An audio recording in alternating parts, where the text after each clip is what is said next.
ఓం అస్మద్గురుభ్యో నమః. ఈ రోజు 10వ పాసురం 5వ గోపిక లేపుతున్నారు. ఈ గోపిక ఇంటి పక్కనేనంట కృష్ణుడు ఇల్లు. వాళ్ళిద్దరి మధ్య పహరి గోడ ఆడమంట. కృష్ణుడు ఎప్పుడు కావాలంటే అప్పుడు గోడ దగ్గర వచ్చేస్తారంట ఎవరి దగ్గరికి. అయితే మన గోదావరి అంతా లేపుతామని వచ్చారు. వచ్చి పిలుస్తా ఉంటే అసలు పహరే అవ్వట్లేదమ్మా.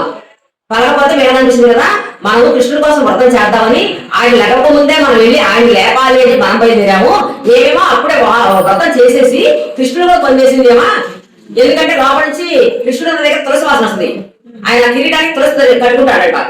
లోపల నుంచి తులసి వాసన వస్తుంది కాబట్టి కృష్ణుడు ఎదురు ఉన్నాడు అంటే వలకుండా వెలకుండా ఉన్నది అని ఒక కారణం అనుకున్నారు. రెండో కారణం ఏంటంటే ఆ మోగదన అయి ఉండాలి, చెవిటిదన అయి ఉండాలి.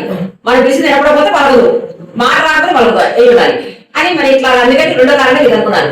అయితే అంటున్నారు ఏమవుతుంది, అమ్మ మేము నారాయణుడు ఆ దేవాది దేవుడైన నారాయణుడు మేము స్తోత్రం చేస్తూ వచ్చాము.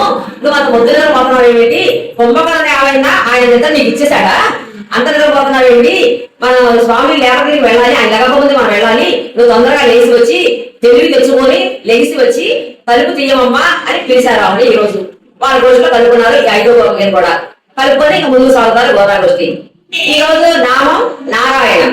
నారాయణ నామం ఈ రోజు రేపు మళ్ళీ వాసనలో మనకి అమ్మ నామం ఇచ్చిందాక నారాయణ నామాన్ని స్మరణ చేసుకుంటూ ఉండాలి. ఈ రోజు ఆడవారు రోజు ఆడవారు చెప్పుకున్నాం కదా, ఈ రోజు ఆడవారు పై ఆడవారు. జై శ్రీమన్నారాయణ.